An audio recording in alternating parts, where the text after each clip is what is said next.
6 horas e 7 minutos para você não perder o seu compromisso, você que está assistindo a nossa programação em casa enquanto passa aquele cafezinho, ou mesmo para você que já está arrumado, mas ouvindo a gente pela rádio, pela FM O Dia e que vai seguir no trânsito, inclusive, ouvindo a nossa programação, a programação da TV A Crítica, o conteúdo do Manhã no Ar. Lembrando que há outras formas de você acompanhar o nosso trabalho, viu? Pela página do Manhã no Ar no Facebook, você pode fazer isso. É um dos nossos canais de interação também. Há também os canais da TV A Crítica nas redes sociais. TV A Crítica Oficial, no Facebook, no Instagram e no Twitter. Lá o pessoal da mídia que posta as chamadas dos programas, de reportagens, de conteúdos e responde também aos seus comentários. Enfim, você pode interagir com a gente. Agora, Jonathan, coloca aí na tela, por favor, o nosso WhatsApp. O número do nosso WhatsApp é o 992912167. Por meio deste número e por meio do aplicativo, você manda a sua mensagem de saudação, aquela fotografia de que está acompanhando o programa e comenta com a gente também as principais notícias. Comenta com a gente também os conteúdos que nós vamos trazer aqui para você. Mais uma lembrança, viu? Um recadinho. A nossa programação pode ser acessada, assistida pela internet. O aplicativo A Crítica Play é gratuito. Está disponível nas lojas digitais, tanto para Android quanto para iOS. Você pode instalar no seu smartphone, acompanhar a nossa programação ao vivo e ainda verificar as reportagens que são e que foram destaque em toda a nossa programação. Nós estamos ao vivo também no YouTube, na Rede Mundial de Computadores. É só digitar esse endereço que está na sua tela aí, TV A Crítica. E vai aparecer o canal da TV A Crítica no YouTube. O primeiro quadrinho, o primeiro thumbnail lá é da nossa programação ao vivo e você segue, acompanha no celular, no tablet, em casa, onde tiver um computador, um ponto de acesso à internet, você segue acompanhando a nossa programação. E, obviamente, em quase todas essas plataformas, você pode também interagir com a gente, mais uma vez, mandando a tua saudação ou comentando o conteúdo, comentando as reportagens, comentando os assuntos que nós traremos aqui. E eu quero, antes da gente chamar as notícias de hoje, fazer um destaque para uma reportagem que a gente traz daqui a pouquinho, viu? Uma reportagem de um tipo de crime que ocorre com muita frequência, que são os assaltos a veículos. Mas neste caso há um detalhe que não é tão detalhe assim, mas é algo que a gente gostaria de enfatizar. Além do dono do veículo ter sido baleado durante este crime, havia uma criança dormindo no veículo. Essa criança foi levada por criminosos. Meu diretor, nós temos um trechinho de entrevista de uma testemunha, não é isso? Vamos acompanhar, por favor. As senhoras disseram que a criança estava dormindo dentro do carro, uma de 3 anos. A moça pediu para botar a criança para dormir dentro do carro. E na hora que os caras tiraram nele, levaram o carro e levaram a criança junto. Olha, imagina uma situação dessa, criança ter sido levada. Daqui a pouco a gente vai assistir essa reportagem do Rafael, e a informação é de que essa criança foi abandonada depois. Uma criança muito pequena a criança. É uma situação absurda, absolutamente absurda, mas é a realidade a que estão expostos os motoristas de Manaus. Deixa eu começar trazendo aqui um caso misterioso que deve ser inclusive investigado pela Delegacia Especializada em Homicídios e Sequestros. Foi o seguinte: um homem suspeito de perturbar passageiros em uma embarcação que vinha lá da cidade de Tefé, ele foi encontrado morto em um camarote do próprio barco. Agora, olha só, ele havia sido amarrado pelos tripulantes após furtar um celular e também depois de ter aliciado mulheres nessa embarcação. A embarcação Severino Ferreira vinha de Tefé há 3 dias. Quando chegou em um certo momento, os tripulantes perceberam, de acordo com testemunhas e com a própria polícia que coletou informações, Robson Lima Rabelo, de 36 anos, começou a tumultuar aqui dentro da embarcação. De acordo com o capitão, ele teria furtado um celular de um tripulante. Foi por volta das 21 horas. Ele começou a beber e ficou embriagado. E poderia estar usando entorpecentes. Quando chegou próximo ao município de Manacapuru, ele pulou na água, pulou no rio. Os tripulantes, junto aos trabalhadores aqui da embarcação, pegaram uma boia e conseguiram resgatar este homem. Quando, por volta já das 2 da manhã, ele retorna a tumultuar dentro da embarcação. Foi quando alguns tripulantes, trabalhadores também aqui da embarcação, amarraram as mãos e os pés de Robson e o colocaram dentro de um camarote aqui do barco. Quando foi por volta das 3 da manhã, Robson foi encontrado morto. A polícia suspeita que ele tenha sido agredido, mas a causa da morte ainda não foi constatada. Ele estava com as mãos e os pés amarrados devido ao seu transtorno que estava causando aqui no barco, deve ser detido, né, pelos tripulantes. E agora, do que ele morreu em si, provavelmente vai ser constatado pelo laudo de necrópsia. Se foi pelo entorpecente, se foi por uso de bebida ou outra circunstância. Já estamos convocando já as testemunhas, né, e a filmagem, né, que existem câmeras aqui no barco, para a gente começar as investigações e as diligências necessárias aí para elucidar esse fato. Eu acho que mataram ele. Eu acho que mataram ele. Eles estão inventando muita conversa que ele estava tentando assediar moças aqui. Isso tudo é invenção. Eu acho que eles mataram ele. E ele tinha uma mulher muito doida, sabe? Que ela estava deixando ele, não queria mais ele. E essa mulher já deixou ele 2 vezes. E dessa vez eu acho que tem algum amante dela, porque ela é mulher solteira e ela vive por aqui, ela mais essa irmã dela com esses homens daqui desse barco. Então a versão dele é que ele disse que vinha para cá buscar a irmã dela, disse que está para se operar lá em Maués, Maltefé, sei lá. A delegacia especializada em homicídios e sequestros investiga esse caso. É uma história enrolada, né? História enrolada, mas a delegacia, os policiais devem investigar, o laudo do IML deverá determinar o que foi realmente a causa da morte, se foi algum tipo de agressão ou se foi em decorrência de alguma convulsão ou pelo consumo de álcool ou de alguma outra substância. O fato é que é uma confusão, né? Uma confusão, chegou a pular da embarcação, isso dá um transtorno, um atraso na viagem de barco, para quem já está 3 dias viajando aí nos rios, vindo aqui na direção da capital. Enfim, a gente segue acompanhando para ver o que de fato vai resultar nesse caso aqui, viu? 6 horas e 16 minutos, nós mostramos ontem aqui no programa o caso de um homem que invadiu uma cooperativa imobiliária e fez uma funcionária refém por não ter recebido a casa que havia comprado. Hoje, a gente mostra o outro lado dessa história, porque outras pessoas que também adquiriram imóveis desta empresa afirmam estarem sendo lesadas pelo atraso na entrega das residências.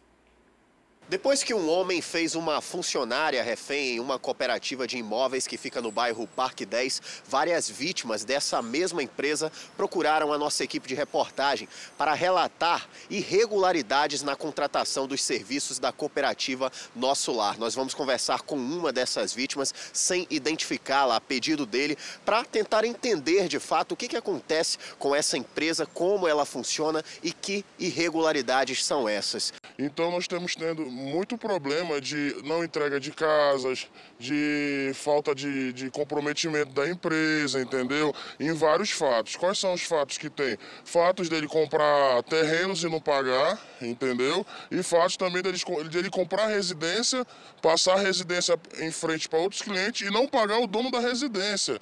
E o que o cara fez ontem é o cúmulo do estresse, entendeu? Infelizmente ele faz esse tipo de coisa. entendeu? Ele deixa a pessoa numa situação vulnerável. Qual é a situação? Ele promete a casa, entendeu? E não entrega, e postega. Uma situação muito complicada que as vítimas passam e, segundo informações, são pelo menos 100 pessoas já prejudicadas por essa cooperativa, a cooperativa Nosso Lar, que fica no bairro Parque 10. Aqui nós temos uma outra vítima, a dona Jéssica, meu nome é Jéssica. Eu também me sinto lesada pela essa cooperativa, porque quando eu procurei a cooperativa, eu expliquei a minha situação, que eu morava numa área de risco e que eu só tinha um valor X, que era no valor de R$30 mil, e eu precisava, no caso, dessa urgência. Eu perguntei quais seriam os prazos de entrega, ele me afirmou que existia um lance mínimo de 5 mil, mas esse lance mínimo de 5 mil seria por uma data longa, tipo para 2021, 2022, por aí, porque seria um lance mínimo. Então, como eu falei para ele que existia essa possibilidade de eu entrar com 30 mil, de eu dar um lance de 30 mil, se eu entrasse com os 30 mil, ele poderia me alocar numa casa que a data de entrega já seria em dezembro de 2018. E a gente sabe que isso é complicado e ele já fez inúmeros acordos e não cumpre. E quando a gente vai para cima dele para cobrar um direito nosso, ele começa, tipo assim, a querer, tipo, não deixar se coagido, de gritar com a gente no telefone, ou então da gente se dirigir na empresa, chegar lá e dizer que não está. Aqui nós temos também uma outra vítima. A sua situação é parecida com a da Jéssica ou é totalmente diferente? São todas situações similares, né? No meu caso, eu dei 20 mil de entrada e já paguei até agora 29 mil, né? E até então a promessa era para dezembro de 2018. Então eu pago aluguel, eu tenho outras despesas e isso está me atrapalhando a minha vida. A gente que é assalariado, né, que trabalha para poder ter um salário no final do mês, isso é um dinheiro absurdo, né? E a gente está pagando e não tem a casa. Sinceramente, você ainda tem esperança de conseguir recuperar ou o dinheiro ou o imóvel? Então, se eu não tiver ajuda de ninguém, não. Se a autoridade que deve defender a gente que é de bem não nos ajudar, não. Então, isso para mim vai ser um golpe irrecuperável. O repórter Alisson Mota procurou o responsável por essa imobiliária para esclarecer as acusações feitas pelos clientes.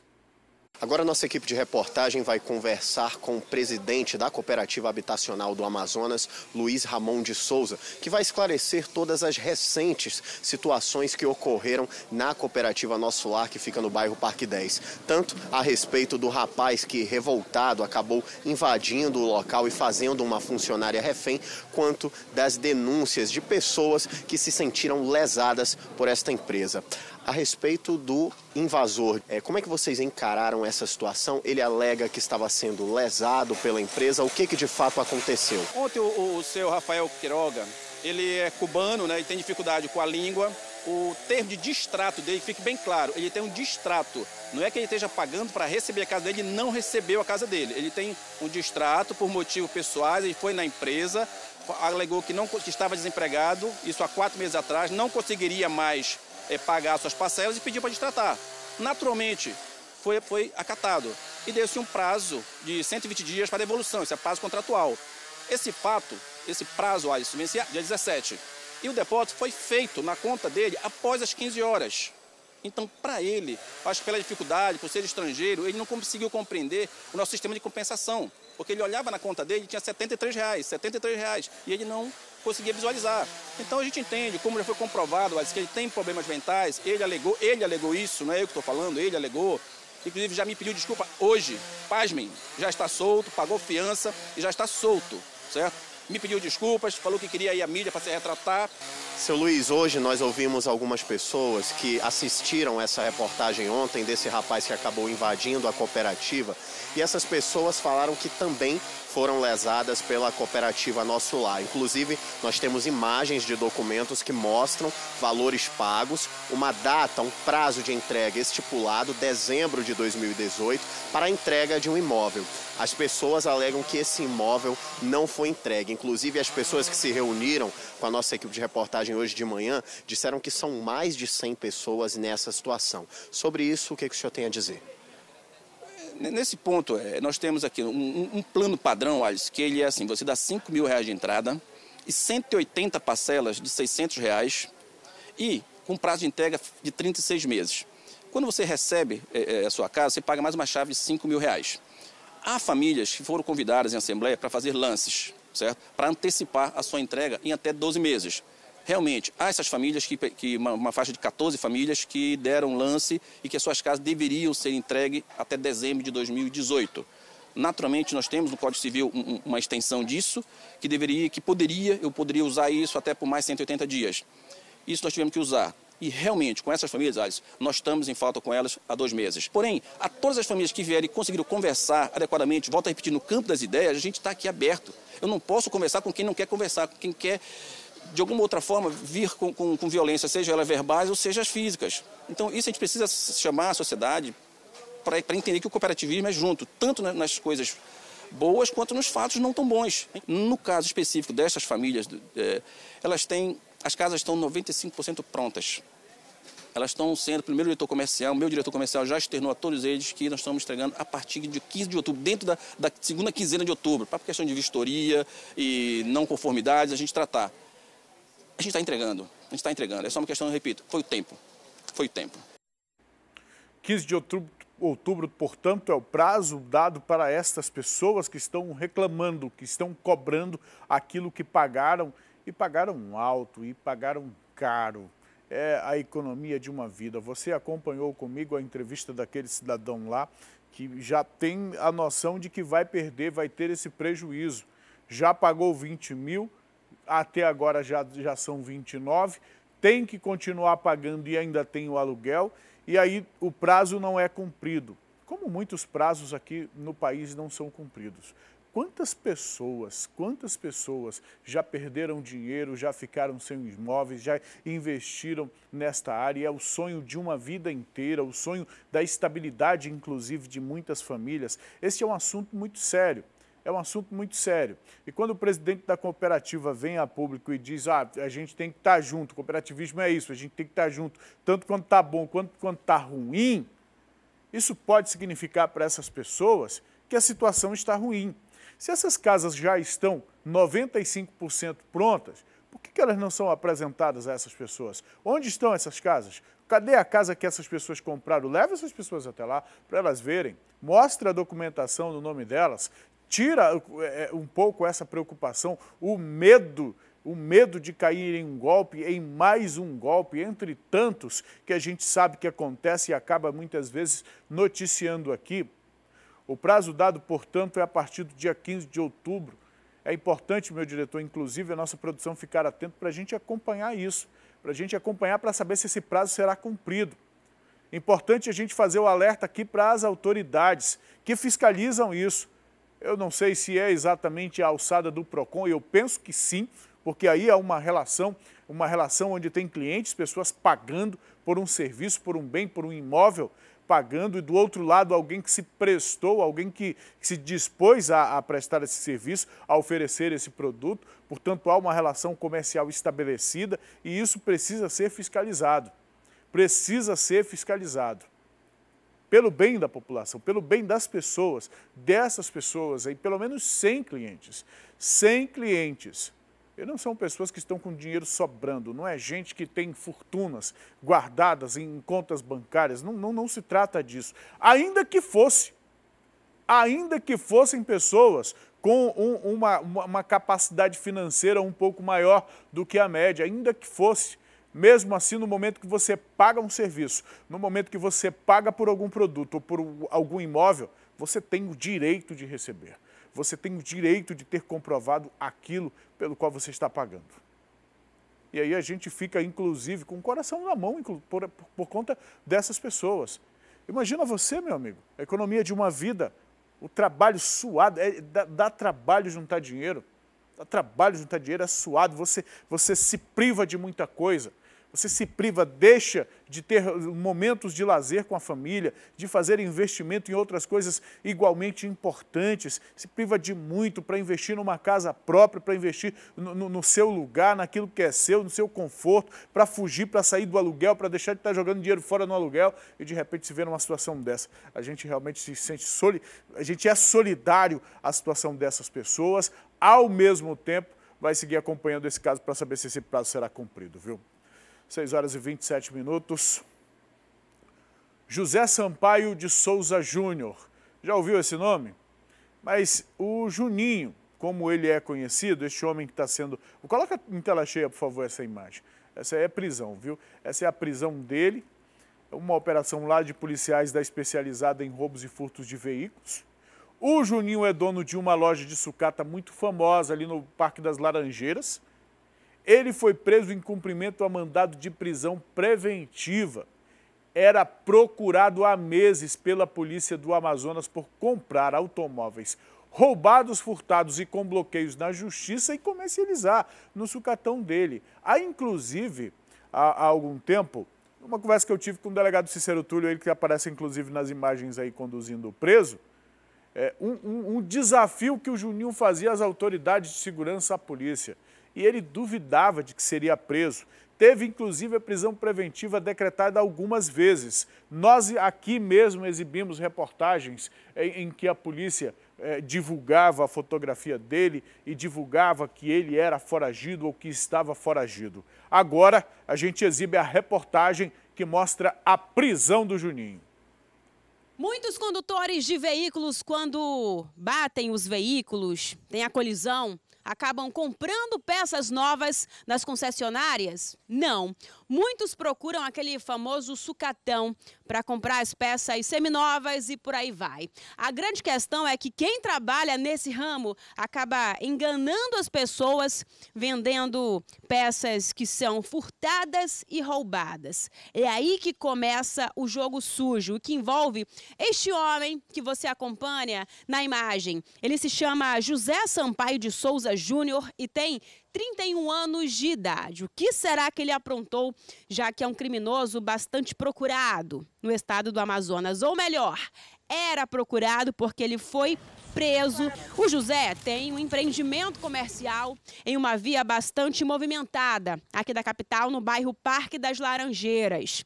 Ele revende peças seminovas, ou melhor, peças que foram roubadas. É isso mesmo, a polícia já tinha iniciado uma investigação, já tinha descoberto o jogo sujo desse homem, só que sempre tinha dificuldades para conseguir ali fazer a prisão dele. Ele sempre dava um jeito de revogar a prisão, quando descobria o mandado, dava um jeito e sumia do mapa.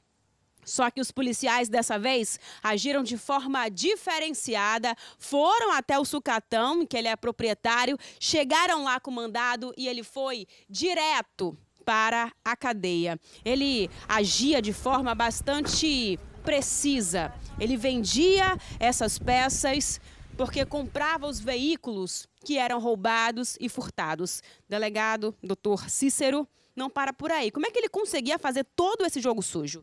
Bem, o Juninho já é um velho conhecido da Polícia Civil e dos órgãos de segurança pública, né? Inclusive o senso comum da comunidade que mora ali no entorno do local onde ele tem um empreendimento comercial é no sentido de até estranhar o fato dele sempre estar em liberdade e a polícia nunca conseguir prender ele. Só que ele não contava aí com a participação da nossa equipe aqui da RFV e do apoio aí de outras pessoas que nos passavam informações acerca aí do paradeiro dele, né? Ele, no ano de 2018, ele respondeu um inquérito policial, inclusive um processo criminal decorrente desse inquérito, no qual foi solicitado e expedido um mandado de prisão contra ele e, tomando conhecimento desse mandado, ele ficou foragido por cerca de 4 meses naquela ocasião. E quando conseguiu revogar o mandado de prisão, ele fez um grande churrasco ao lado da Delegacia de Roubos e Furtos de Veículos, né? Então, as informações davam conta de que sempre ele desdenhava. Só que dessa vez ele foi indiciado em razão de 2 outros procedimentos criminais em curso na nossa especializada, nos quais a gente conseguiu aí a emissão de mandados de prisão. Esse homem bastante perigoso foi tirado de circulação aqui da capital amazonense, ele que era responsável aí por fazer a compra das peças dos veículos, a compra desses veículos, e era o responsável também pelo desmanche. Segundo informações também da polícia, ele herdou do pai esse sucatão, não somente sucatão, mas também aí o crime, já que o pai dele era acostumado a praticar também esse mesmo tipo de delito. Juninho, de 31 anos de idade, foi direto para o Centro de Detenção Provisória Masculino, onde ficará à disposição da Justiça.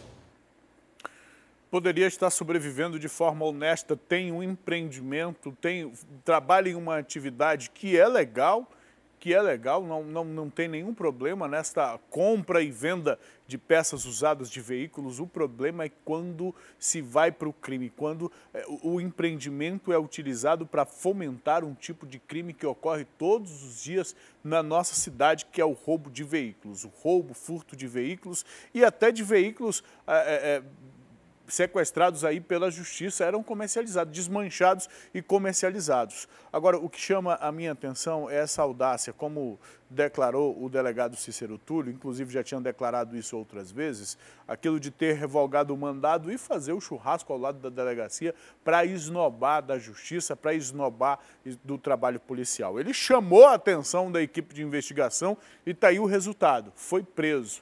O que particularmente me preocupa é que com a frouxidão das nossas leis e com as brechas que existem, pode ser que daqui a pouco ele esteja na rua novamente fazendo outro churrasco. Pode ser que esteja lá. Mesmo depois do processo, do andamento do processo, de sair a sentença, pode ser inclusive que vá fazer esse churrasco com a tornozeleira eletrônica lá na canela, com o adereço, com o adorno na canela, que é muito mais para que esse objeto serve ou tem servido. E vai estar lá, mais uma vez, pode ser que exista essa possibilidade, viu?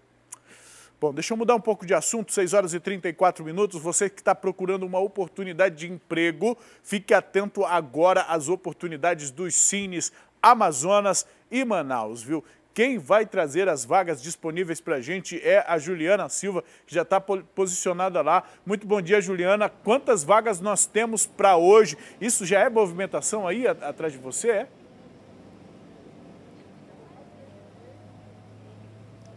Bom dia, Emanuel. Bom dia para você que está em casa nos ouvindo, nos assistindo aqui no Manhã no Ar, nesta quinta-feira. É sim, viu, Emanuel? É uma movimentação muito intensa que daqui a pouquinho a gente vai mostrar para você. Só hoje, tanto o Cine Manaus como o Cine Amazonas, juntando os dois, são mais de 300 vagas de emprego que os órgãos estão oferecendo para o público aqui do Amazonas. A gente começa falando do Cine Manaus. São 67 vagas no Cine Manaus que está sendo oferecido, sendo que 2 são voltadas para o público PCD. Você pode saber sobre essas vagas, qual é o edital de inscrição, o que precisa para preenchê-las? Através do site centep.manaus.am.gov.br. Eles estão disponíveis na Constantino Neri, no bairro São Geraldo, Shopping Felipe Dal, na Avenida Camapuã e na Cidade Nova. São os 2 lugares onde você pode encontrar o Cine Manaus, aqui na capital, viu? E olha, presta atenção para os documentos que devem estar todos atualizados e em mãos. RG, CPF, comprovante de residência, currículo atualizado você deve ter. Para os homens, tem que ter o certificado de reservista para você que está procurando então essa vaga. Prepara todos os documentos na sua pasta e leva para o Cine Manaus, porque com certeza uma vaga dessa pode ser sua, viu? Agora, a gente fala sobre o Cine Amazonas, que é onde eu estou neste exato momento com Antônio Domingos. As portas já estão abertas, a senha, né, que é distribuída a partir das 7 horas da manhã, já começou aqui, as pessoas já começaram a entrar. E um detalhe, que hoje não tem hora para acabar. Segundo informações aqui das pessoas que trabalham aqui no Cine Amazonas, vai até o atendimento da última pessoa da fila.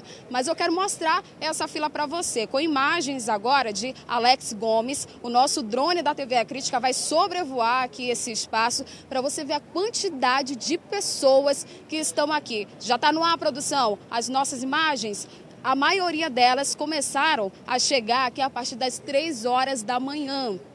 Algumas a partir das 4 horas da manhã, todas elas querendo aí ter, né, uma vaga no Cine Amazonas que está sendo oferecido hoje, né? E onde que fica o Cine Amazonas? Fica aqui na Avenida Djalma Batista, entre o Amazonas Shopping e o Manaus Plaza, como você confere aí nas imagens. E os documentos para você trazer para cá, para também conseguir essa vaga, são os mesmos do Cine Manaus, viu? RG, CPF, comprovante de residência. Se você tem algum certificado de algum curso que você tem, coloca também dentro da sua pasta para você trazer para cá. E quais são as vagas? A gente vai falar a partir de agora. Por isso, prepara o teu telefone para você tirar uma foto, bater um print dessa tela, porque é muito importante qual é a vaga que você pode estar, então, concorrendo. A gente começa falando sobre as vagas para o público PCD, que tem aí... O público PCD, assistente administrativo, tem uma vaga, o técnico de enfermagem, são 10 vagas voltadas para esse curso. Tem também servente de limpeza, 15 vagas, operador de caixa, são 10 vagas, repositor, 10 vagas e auxiliar administrativo, uma vaga. Essas são as vagas voltadas para o público PCD e agora a gente vai falar com o público não PCD, que a maioria deles estão aqui na fila. Só para você ter uma ideia, a gente teve aí imagens aéreas, agora a gente vem aqui com as imagens do Antônio Domingos para mostrar para vocês como que tá essa fila aqui cheia de gente e a gente acaba torcendo, para que todos eles também possam conseguir, apesar de que hoje são esperadas mais de 1.500 pessoas por aqui, segundo a direção do Cine Amazonas, e vai até o último ser atendido. Então, que vagas são essas para o público não PCDs? Operador de empilhadeira, uma vaga, auxiliar de prevenção de perdas, atendente de restaurante, garçom, são 2 vagas, consultor de vendas, são 5 vagas, comprador, uma vaga disponível, motorista de caminhão, uma vaga, médico do trabalho, uma vaga, engenheiro do trabalho, uma vaga, motorista categoria B, uma vaga. E olha só, essas outras funções aqui são as vagas que estão sendo mais concorridas, que é operador de produção masculino, são 130 vagas que o Cine Amazonas está oferecendo hoje, e tem também o vendedor externo para porta a porta, que são 100 vagas que o Cine Amazonas também está oferecendo hoje. Por último, supervisor de vendas, que são 10 vagas. É muita vaga, né, minha gente? Então é por isso que você precisa se aperfeiçoar. Se tem qualquer curso, qualquer certificado, repito, coloca dentro da tua pasta e vem para cá, para o Cine Amazonas, que fica localizado na Avenida Djalma Batista, na Galeria Mais, entre o Amazonas Shopping e o Manaus Plaza. Eu volto com você. Ok, Juliana, muito obrigado pelas informações. Pelo que eu entendi ali no operador de produção, não precisa de experiência, apenas do ensino médio. É isso mesmo, Juliana? Emanuel, em relação ao que precisa, ao que necessita, as pessoas elas têm que se informar aqui com o Cine Amazonas, porque aqui na nossa descrição está apenas o ensino médio, mas de repente as empresas ou a empresa que está solicitando, ela requer também outras especificidades, que a gente diz aí dos trabalhadores. De repente ela quer algum curso específico e isso as pessoas elas têm que procurar junto ao Cine Amazonas ou então com um edital de inscrição, Emanuel. É isso mesmo, Diana. Muito obrigado pelas informações. Daqui a pouco a gente volta a conversar. Eu sigo com notícia aqui no estúdio do Manhã no Ar, viu? Uma dupla foi presa suspeita de assaltar uma loja em um shopping lá na zona leste da cidade. O crime aconteceu em julho deste ano e foi flagrado por uma câmera de vigilância do local. 2 jovens que aterrorizaram os funcionários de uma loja de eletrodomésticos que fica em um shopping da zona leste da cidade foram presos após um cumprimento de mandado de prisão preventiva que foi representado pelo titular do 9º Distrito Integrado de Polícia, Dr. Pablo Giovanni. Os suspeitos foram identificados como Leonardo Almeida Viana da Silva, de 25 anos, e esse rapaz aqui, o Anderson de Almeida Lima, de 20 anos. O Anderson foi preso na última segunda-feira. O comparsa dele foi localizado pela Polícia Civil na última sexta-feira. A dinâmica deste assalto teria acontecido da seguinte forma: tanto o Anderson quanto o Leonardo chegaram em um shopping por volta das 9 horas da noite. Um deles ainda aparece nas imagens das câmeras de segurança conversando com um trabalhador, um segurança do shopping, tentando disfarçar essa ação criminosa. Logo depois, o comparsa dele chega também, inclusive com uma mochila. Mostra a arma para esse segurança e, em seguida, os dois entram na loja e já cometem o assalto. Eles levaram aproximadamente 17 celulares. Anderson, o que você fez com os celulares? Vendi. Vendeu por quanto? 250. Onde que você vendeu? Lá pelo mutirão, ó. Tá aí, ó. Esse é o depoimento do criminoso. Ele realmente confessa que cometeu esse assalto e, inclusive, alegou que vendeu os telefones. Exatamente. Ele foi categórico, né? Ele, em momento nenhum, ele quis negar a autoria. Ele foi enfático desde o momento da prisão, desde o momento do cumprimento do mandado de prisão, ele não deixou dúvida sobre a sua participação e também da participação do Leonardo.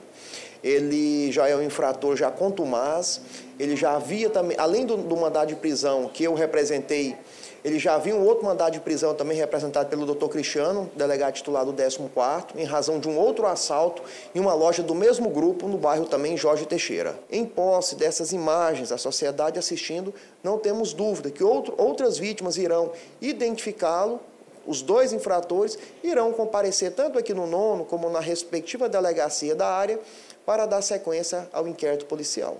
Um detalhe, inclusive, é importante deixarmos registrado que a motocicleta que eles utilizaram para vir do bairro Jorge Teixeira até aqui o bairro São José já era uma motocicleta roubada, uma CG Titan produto de crime roubada, e que após o crime, segundo informações deles, eles teriam abandonado essa motocicleta.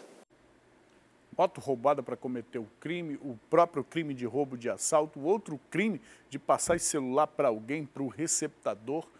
Meu amigo, porque é esse receptador que está financiando tudo que aconteceu aí para trás. Tudo isso aqui, olha, tudo isso aqui ocorreu porque ele tinha para quem vender o celular roubado. Tudo isso aqui ocorreu porque tinha alguém que compra celular sem se preocupar com a origem, sem pedir nota, sem procurar saber de onde é que aquele celular surgiu. Acontece por isso. Então, no momento que você for comprar um equipamento, um aparelho celular com a origem duvidosa, de repente você pode estar financiando isso aqui, olha. De repente você pode estar por trás, ser um dos responsáveis por toda essa atividade criminosa. O culpado são eles, porque ninguém manda ninguém cometer crime, não. Ninguém manda, isso tem que ficar muito claro. Às vezes a gente tenta colocar a culpa nas vítimas.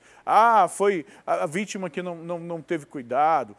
Foi a vítima isso. Até em casos de agressões, por exemplo, em relação à mulher, nessa nossa sociedade machista. Às vezes a culpa vai para a vítima e não para quem de fato é culpado. Os criminosos. Os criminosos. E quem compra o material roubado é tão criminoso quanto quem roubou a moto e foi até a loja cometer o assalto. E esse é um tipo de crime recorrente aqui. Lá na zona norte da capital, por exemplo, um trio foi preso suspeito de cometer arrastões. Mas esse crime não para por aí, não. Não parou no arrastão, não, ou nos arrastões, não. Porque uma das vítimas alega que, além de roubada, ela foi abusada sexualmente por um dos suspeitos. Abusada por um dos suspeitos. Vamos acompanhar na reportagem. Esse caso aconteceu após denúncias feitas aos policiais militares da 27ª SICOM. A denúncia informava que algumas pessoas que estavam em um carro Onix preto estariam assaltando em vários pontos da capital amazonense.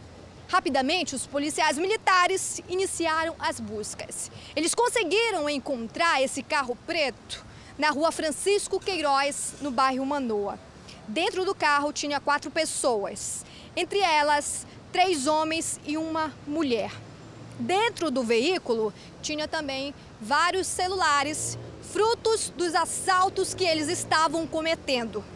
Essas pessoas foram encaminhadas aqui para o 6º Distrito Integrado de Polícia para os procedimentos legais. As outras 3 pessoas foram identificadas por Geberson Gomes Santos, de 19 anos, Diego Oliveira Castilho, de 26 anos e Keitiane Souza dos Reis, 24 anos. A nossa equipe de reportagem conversou com uma das vítimas. Ela está aterrorizada. Além de ser roubada, a mulher foi estuprada por Gerbson.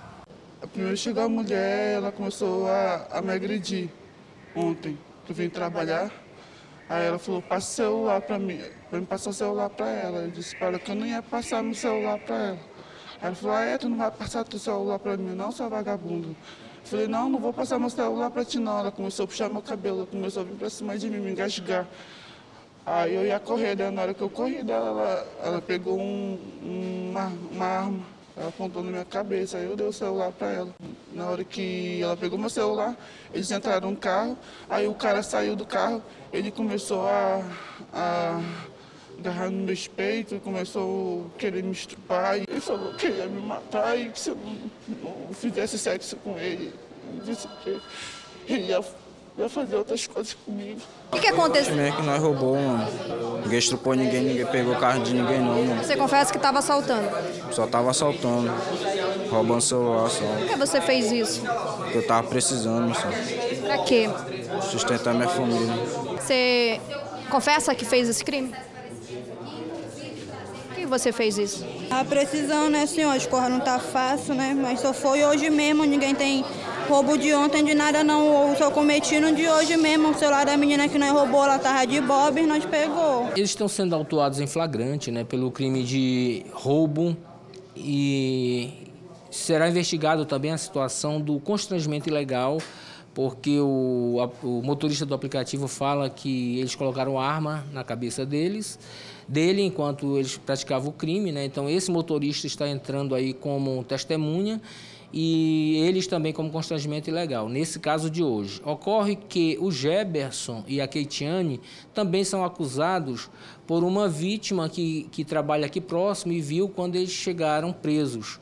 E ela veio e fez um reconhecimento dizendo que no dia de ontem ela foi roubada também, reconheceu a Keitiane, reconheceu o Geberson e disse que no momento do roubo ela também foi estuprada, porque ele mandava ela ficar quieta e passava a mão nas partes íntimas dela, né? Então isso configura o roubo por conta da ameaça e do constrangimento lá que ela passou na situação.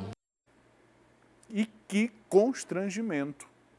Bote constrangimento nisso.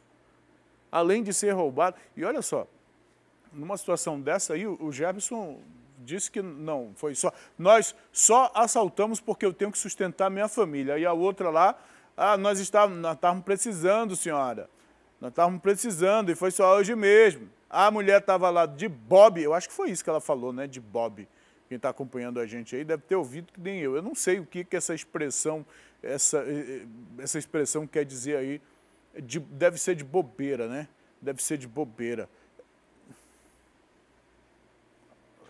Se tivesse na rua com o celular na mão, onde quer que seja, não importa se está de bobeira ou se está atento ou não. Ninguém é culpado por ser assaltado, por ser vítima de bandidos. Era disso que eu falava ainda há pouco. Sim, a gente precisa ter cuidado, principalmente pessoas mais vulneráveis, idosos, crianças, mulheres nas ruas, não estar com o celular à mostra, à vista, enfim. Enfim, é um cuidado que a gente precisa ter para se preservar, para preservar o bem, o coisa e tal. Mas imagina se todo mundo que estivesse precisando sustentar a família fosse cometer isso, fosse para a rua realizar assaltos. Acabamos de mostrar a fila do Cine lá, as pessoas que estão precisando. Quem realmente está precisando está atrás de oportunidade. Está atrás de oportunidade, está virando quarteirão lá de gente, atrás de emprego, atrás de trabalho, gente decente, que está fazendo o que é decente, para sobreviver da forma decente. Né? Eu não sei, o Alex não está voando por lá mais não, senão a gente mostrava aqui de novo, só para você ter uma ideia. É assim que pessoas honestas sobrevivem, e não desta forma. Agora vem o pior. Vem o pior de tudo, não basta ser xingada, como a vítima falou aí, que foi taxada de vagabunda, e ser agredida, ter uma arma apontada contra si. ainda tem que passar por uma situação de abuso, por uma situação de estupro? Tem gente que tem pena de suspeito. Nesse caso aqui é suspeito, né? A gente não tem aqui um flagrante deles cometendo um crime, é suspeito, identificado pela vítima. Mas eles confessam o assalto, não confessam o abuso, mas confessaram. Tem gente que tem peninha dele. Imagina o constrangimento de uma mulher ter que ir a uma delegacia, admitir o que aconteceu com ela. Acho que eu vou acreditar em quem? Na palavra de uma vítima que se expõe a esse tipo de constrangimento para identificar um agressor, para enquadrar o agressor, ou na palavra dele? Ou na palavra dele? E aí, o delegado Jander Mafra, junto com a equipe de investigação lá do 6º Distrito Integrado de Polícia, certamente vai preparar este inquérito. Eu peço mais uma vez para colocar essa imagem em tela cheia, Caio, por favor. Essa imagem em tela cheia para as pessoas que estão assistindo a nossa programação. Você que se percebeu aí da Zona Norte, dessa área da Zona Norte, você se reconhecer, qualquer um desses, faça que nem essa mulher, faça que nem essa vítima. Vai lá na delegacia e denuncia eles também. Este grupo aqui. Se você reconheceu, eles foram lá, roubaram o celular, fizeram aquilo, vai lá, vamos tentar aumentar a pena, vamos tentar aumentar os processos, a responsabilidade pela qual eles devem responder. Vamos tentar fazer isso. Se você reconheceu, faça isso. Porque, meus amigos, não está fácil. Não está fácil. Quer ver? Acompanha comigo esse outro caso aqui. Chocante, inclusive. Registrado lá no bairro Novo Aleixo, ali na zona norte da cidade. Uma dupla armada rendeu e atirou em um homem de 27 anos. Esse homem tentou impedir o roubo de um carro. Ele reagiu ao assalto, não foi à toa, não foi de maneira irresponsável, porque tem até isso, né? Quando a pessoa reage ao assalto é porque é irresponsável, mas tudo bem. Mas não foi assim para querer dar uma de herói, não. Ele reagiu ao assalto porque uma criança de apenas 3 anos de idade dormia dentro do veículo. Este homem não queria que ela fosse levada pelos criminosos, mas infelizmente foi isso que acabou acontecendo. Júnior Souza, de 27 anos, estava aqui nessa região, em cima do capô de um carro modelo Montana laranja, quando foi atingido com pelo menos 3 tiros. De acordo com a polícia, toda essa ação se tratava de um assalto. 2 homens chegaram aqui a pé, surpreenderam Júnior, que tinha dentro deste veículo uma criança de 3 anos dormindo. Essa criança seria um filho de alguém que trabalha aqui nessa feira. Ainda conforme a polícia, por causa dessa criança, o Júnior resolveu reagir. E nesse momento, os assaltantes balearam ele. O carro foi levado por esses homens e o Júnior foi socorrido por populares aqui da região que viram toda a ação e levado primeiro para o Hospital de Pronto-Socorro Platão Araújo e em seguida transferido para o Hospital de Pronto-Socorro João Lúcio, na zona leste de Manaus. Aqui no local da ação, de acordo com os populares e a polícia, essa criança foi encontrada e devolvida para a mãe. Conforme os policiais, essa ação, depois de ser relatada para o cunhado de Júnior, dono do veículo em que ele estava aqui na frente, foi relatada e ele conseguiu bloquear o carro na Avenida das Torres, em uma sinalização.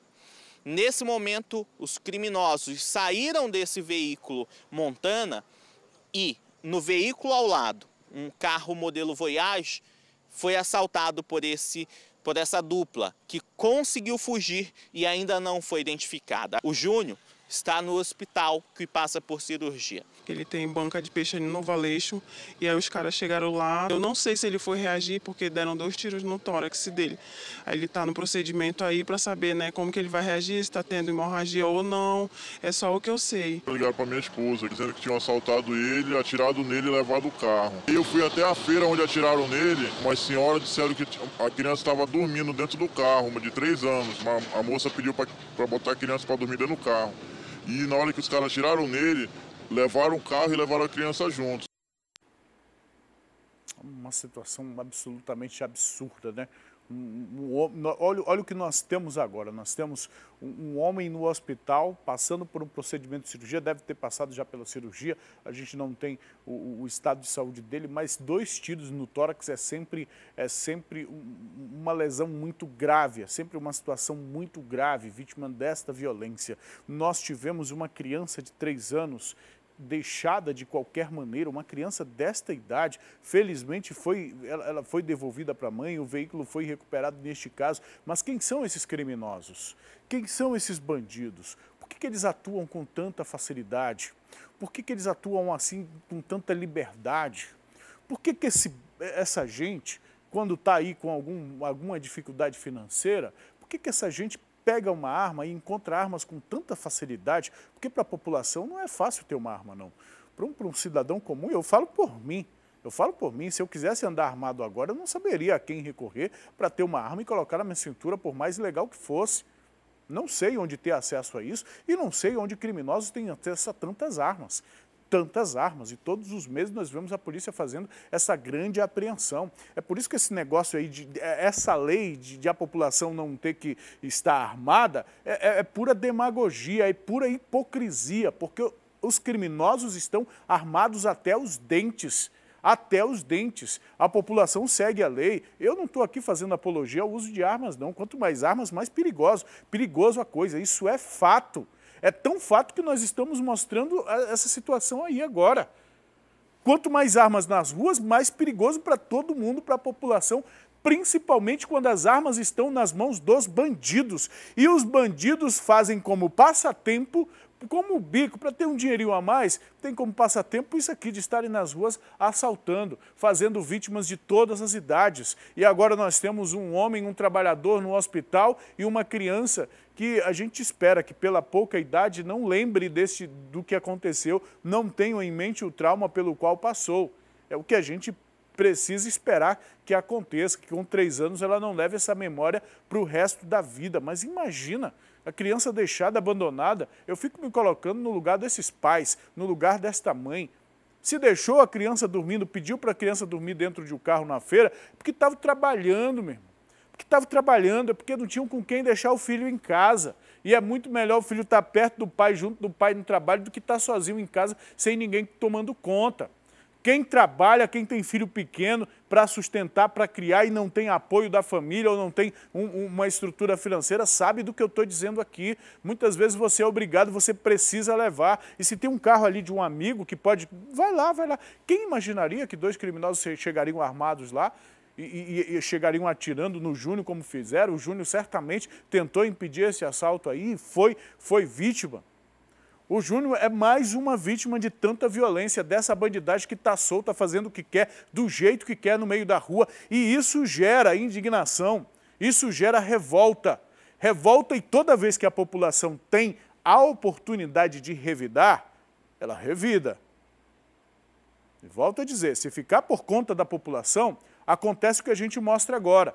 Lá no bairro Monte Pascoal, um homem foi agredido. Foi agredido pela população e depois preso pela polícia.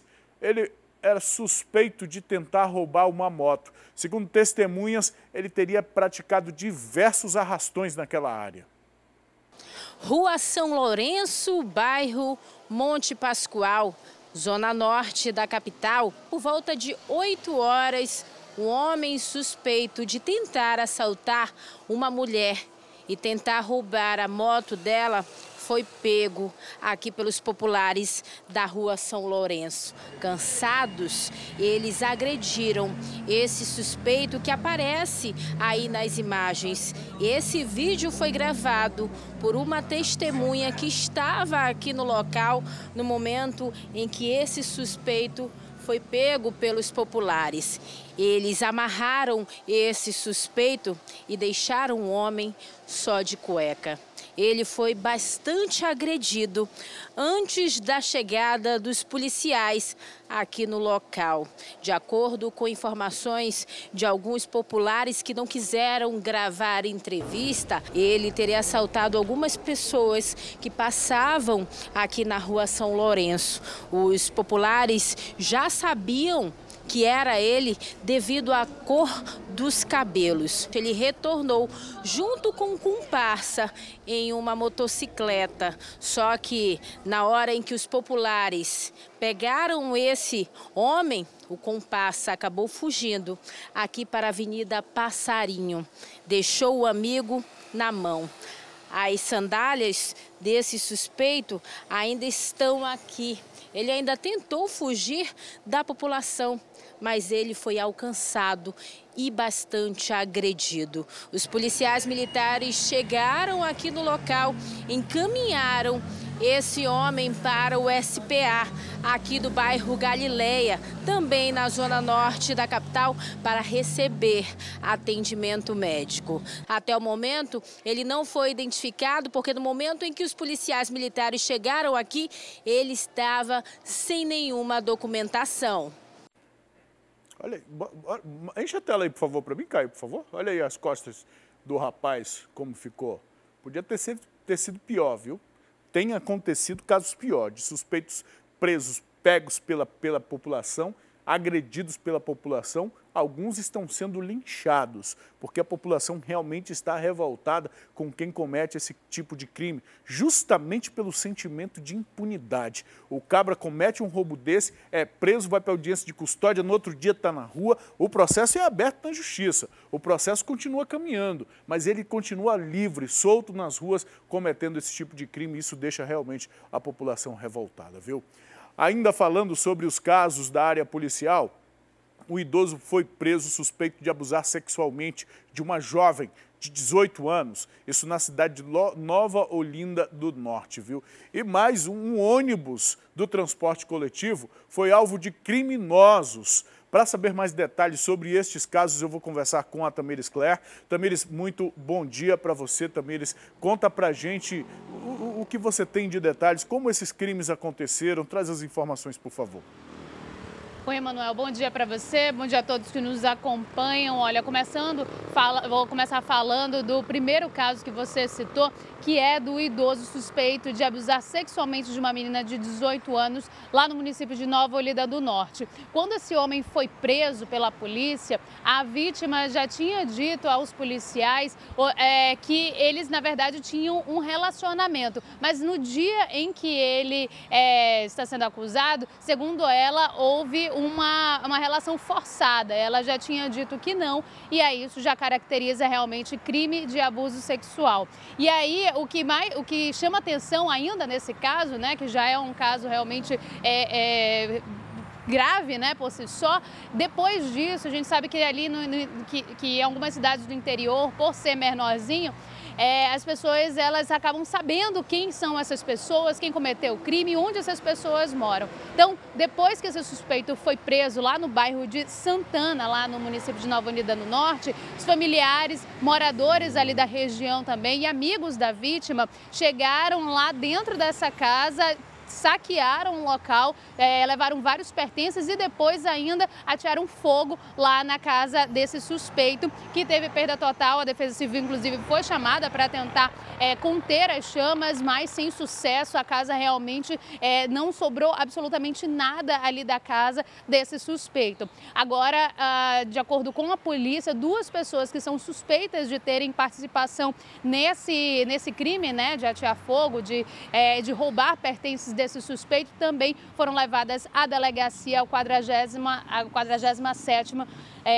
delegacia lá do município de Nova Olinda do Norte. Agora tem um outro caso também que você falou, que é desse trio, né, um outro ônibus, né, que passou por uma situação complicada. A gente sabe que o transporte coletivo aqui em Manaus já há algum tempo vem sofrendo com assaltos constantes, inclusive, de acordo com informações da Secretaria de Segurança Pública, a média até julho deste ano era de pelo menos 9 assaltos por dia aqui em Manaus. E esse é mais um, e aconteceu lá na Avenida Torquato Tapajós, e era um trio. 3 homens entraram dentro desse coletivo, que é o 356, a linha 356. Um deles ficou ali do lado do motorista, os outros 2 saíram recolhendo os pertences dos passageiros. Eles logo depois fugiram, não foram identificados, e a polícia está à procura desse grupo que realizou esse assalto. Emanuel. Tamires, a gente tem também lá no município de Itamaraty uma condenação histórica que mobilizou a população por lá, não é? Explica pra gente esse caso. Pois é, Manuel, o primeiro caso condenado, né? O primeiro condenado de feminicídio lá no município de Itamaraty. Esse caso aconteceu em 2015 e ele realmente chamou muita atenção lá do município porque houve uma crueldade absurda contra a vítima. O que aconteceu é que um ex-namorado, né? Ele é o Fábio da Costa Vieira, ele foi ao encontro da ex-namorada dele, que é a Argelane Melo. Ela estava saindo da casa na época, já novo namorado, e ele pediu para conversar com ela, né? O suspeito, na época, o acusado, ele pediu para conversar com ela para que eles pudessem resolver as coisas entre eles. Só que a conversa acabou se transformando numa discussão e logo em seguida ele começou a agredi-la, inclusive com pauladas e pedras. Então ela morreu, ela ficou irreconhecível, o corpo dessa vítima ficou irreconhecível. Ele depois ainda escondeu o corpo em uma área ali de mata, próximo a um rio lá no município de Itamaraty. E justamente por conta desse fato de ele ter escondido, de ter usado uma força absurda, o Ministério Público conseguiu convencer o juiz de que era realmente um caso de feminicídio, que era realmente um caso feminicídio, para quem não sabe, é um homicídio que na verdade é caracterizado pela motivação do criminoso em matar essa vítima por conta do gênero dela. Então, no caso, por ela ser mulher, então, por conta de ela ter realmente uma fragilidade ali maior, entende-se então que esse caso enquadrou-se como feminicídio.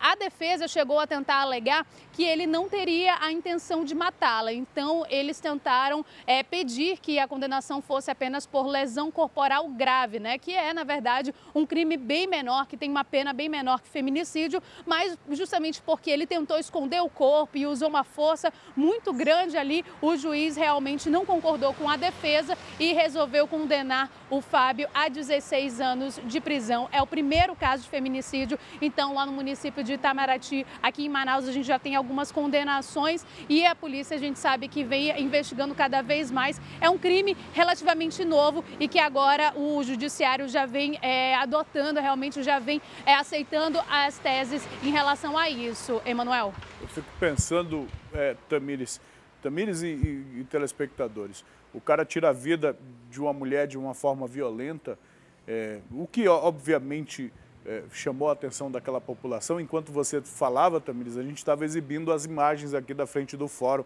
Coloca novamente, por favor, diretor, aí as imagens do julgamento, da área interna do julgamento, e do lado de fora também aí a aglomeração de pessoas do lado de fora de onde ocorreu esse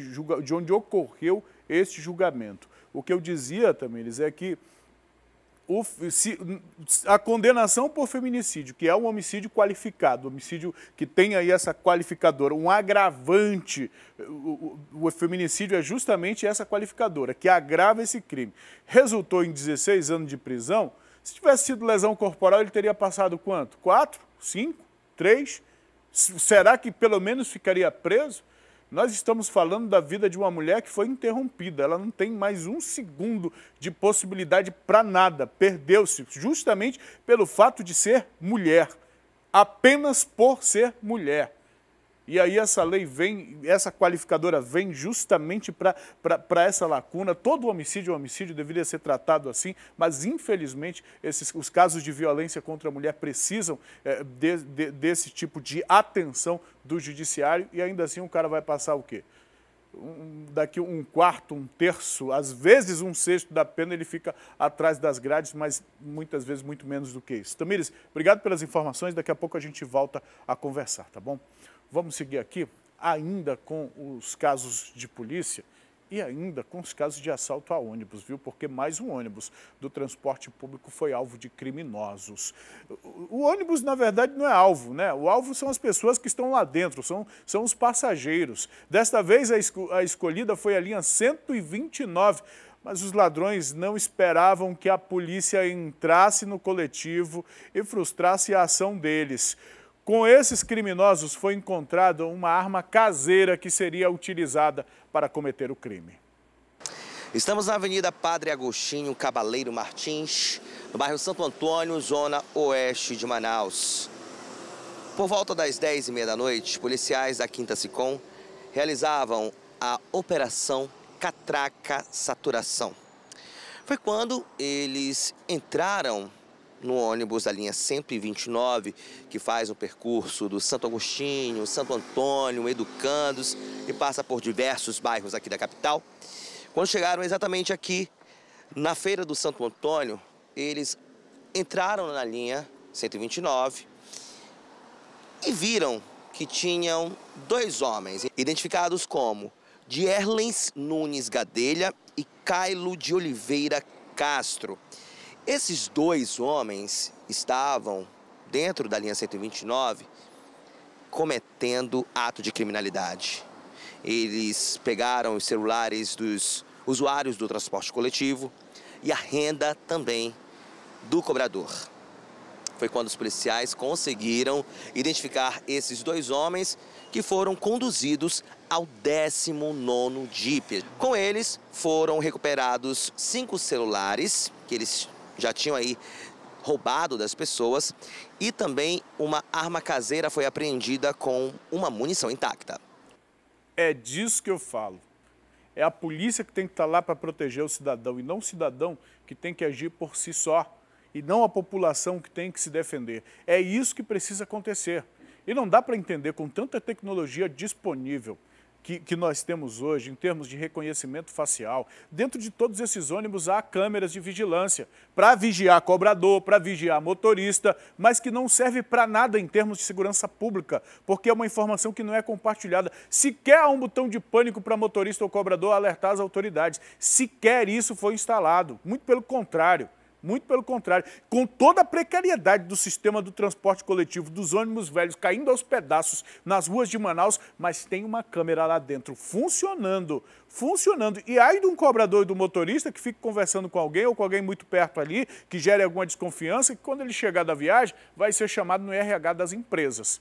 Se você não acredita em mim, pergunta de qualquer cobrador, de qualquer motorista, mas cadê que essas imagens é utilizada para proteger esses funcionários, para proteger as pessoas que estão aí no transporte coletivo? Muito pelo contrário, o que a gente tem é frota reduzida por problemas diante de uma intervenção. Daqui a pouco, inclusive, a gente vai falar sobre isso, viu?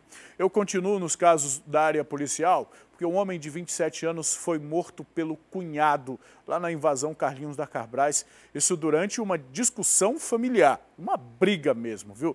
Segundo a polícia, a vítima era usuária de drogas, teria tentado esfaquear a própria irmã. Vendo essa situação, o marido dela tomou a faca do homem e aí deu o mata-leão nesse cunhado dele que terminou morrendo. E nós estamos na rua Jardim Primavera, na invasão Carlinho da Carbrais, no Tarumã, zona oeste de Manaus. Aqui, uma residência foi palco de um crime brutal. Um irmão de 27 anos chegava aqui na residência, de acordo com a polícia e os relatos dos familiares, ele era usuário de drogas. Ao chegar aqui, ele estava armado com uma faca. Resolveu ameaçar a irmã e tentar esfaqueá-la. Nesse momento, o marido da irmã chegou aqui no local. Ele, vendo toda a situação, foi para cima desse homem de 27 anos. Ele conseguiu desarmá-lo, tirar essa faca da mão dele e então resolveu dar um golpe de mata-leão, aquele que sufoca a vítima. Nessa situação, o homem acabou vindo a óbito dentro da residência. De acordo com os policiais da 20ª Companhia Interativa Comunitária que estão aqui pela área, essa vítima costumava ser bastante violento. O Serviço de Atendimento Móvel de Urgência, o SAMU, chegou a vir aqui no local, mas apenas atestou a morte deste homem. A irmã, bastante emocionada, estava chorando na frente da residência. O Departamento de Polícia Técnico-Científica está aqui, bem como a Delegacia Especializada em Homicídios e Sequestros. De acordo com a polícia, o autor desse golpe da morte, ele fugiu do local e ainda não foi encontrado. Ele que tentou defender a irmã, de acordo com a polícia. Agora, a DHS vai investigar este caso. O corpo vai ser removido pelo Instituto Médico Legal.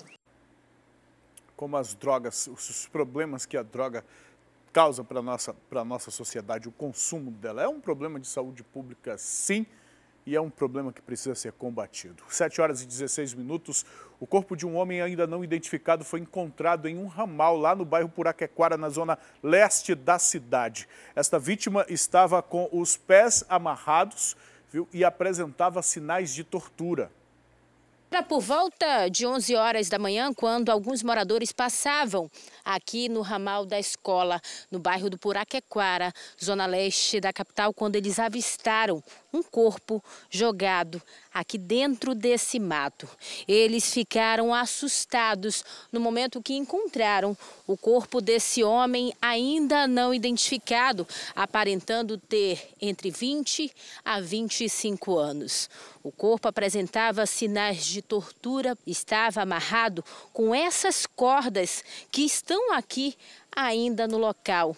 Aquela roupa que está ali, junto com essa camisa, pertence a essa vítima, a esse homem que possuía uma tatuagem no braço esquerdo, escrito Joana. Os peritos criminais chegaram aqui no local minutos depois de terem sido acionados pelos policiais da 30ª Companhia Interativa Comunitária. Eles tiveram uma certa dificuldade para desamarrar esses fios, tiveram que usar um alicate. Ainda não se sabe a identificação desse homem e nem a motivação do crime. Para a polícia, esse crime pode ter sido uma execução. Um corpo masculino por volta de 22 anos, aparentemente, estava bem amarrado, né, com um pedaço de fio e pano e sinais claros de tortura. Então ele foi muito machucado na cabeça, no corpo e tomou uma facada na nuca e facada também no ombro. Pode ter sido aí uma briga entre essas facções que estão atuando aqui na nossa cidade? É possível, né? Tudo leva a crer que seja um acerto de contas aí, de acordo com o que ele foi encontrado, né? As circunstâncias que ele foi localizado, ele foi desovado nessa madrugada aqui, que foi muito machucado. Então, indícios sérios de tortura envolvendo o corpo. Quais são os principais indícios aí da Delegacia de Homicídios para investigar esse caso, para tentar chegar na autoria desse crime? A gente vai buscar identificar esse indivíduo, né? E começar a colher as informações aí com familiares dele, para buscar a rotina dele e trabalho, o que ele fazia, né? Se ele tinha algum problema com alguém. Então, vai começar por aí. É mais trabalho para os policiais lá da Delegacia de Homicídios, viu? E um homem foi preso e um adolescente apreendido, suspeitos de roubar um carro e praticar diversos arrastões no bairro Coroado, na zona leste da cidade. Um adolescente de 15 anos e Álvaro Matheus, de 19 anos, foram detidos depois de assaltarem, olha, aquele carro ali que está nesse guincho. De acordo com os policiais da 11ª Companhia Interativa Comunitária, toda essa ação ela aconteceu e começou ali no Coroado, próximo do conjunto Tiradentes. Esse homem de 19 anos e esse adolescente de 15 anos, eles tomaram de assalto esse carro com uma pistola falsa. Depois dessa situação de assaltarem esse veículo, eles então foram fazendo diversos arrastões, ainda pela zona leste de Manaus. Eles chegaram a ser interceptados no Ouro Verde, na mesma zona da cidade. Conforme a polícia, depois de fazer diversos arrastões, o celular de uma das vítimas ajudou nesse rastreamento desses suspeitos, que foram interceptados pelos policiais, estão sendo apresentados aqui no 14º Distrito Integrado de Polícia. De acordo com a polícia, essa dupla tem feito diversas vítimas naquela região. O adolescente foi apresentado e vai ser encaminhado à delegacia especializada em apuração de atos infracionais. Já esse maior de 19 anos vai passar por audiência de custódia que vai definir se ele responde em liberdade ou se vai para algum presídio da capital. Um popular, ele procurou a polícia informando que um veículo, um Sandero de cor vermelha, ele estava fazendo assalto na rua Santo Antônio, no bairro do Coroado. Diante dessa informação, as viaturas começaram a fazer buscas, especialmente no bairro Ouro Verde, que fica ali próximo, e normalmente eles correm para aquele local. Visualizaram o veículo com a mesma característica e quando tentaram fazer a abordagem, eles abriram as portas do veículo e empreenderam fuga, adentrando num beco. Se deram mal porque já havia uma outra guarnição no sentido contrário, efetuando o cerco, e foi possível fazer a detenção deles. E foi encontrado com eles os celulares roubados, um simulacro de arma de fogo, de pistola. E quando foi feita a consulta do veículo, foi constatado também que o veículo era roubado. Diante dessa informação, confrontamos com a suposta vítima, que reconheceu também que eram os mesmos infratores que haviam roubado ela há poucos minutos. Estão presos, né? Traz para mim a imagem do drone, por favor, sobre o Santuário de São José Operário, isso é na Praça 14. Nós vamos fazer um intervalo e daqui a pouco a gente traz informação direto lá, porque já começou a novena de São José, que completa 20 anos agora, viu? E aí, olha só a movimentação que a gente consegue acompanhar aqui nas imagens do drone da TV A Crítica. O Alex está trazendo essa informação visual com a gente. E daqui a pouquinho a gente traz as informações da programação. É a Juliana Silva, né, meu diretor? A Juliana Silva que vai estar para lá e vai trazer essas informações para a gente. Agora, 7 horas e 23 minutos. Daqui a pouco a gente está de volta depois do intervalo.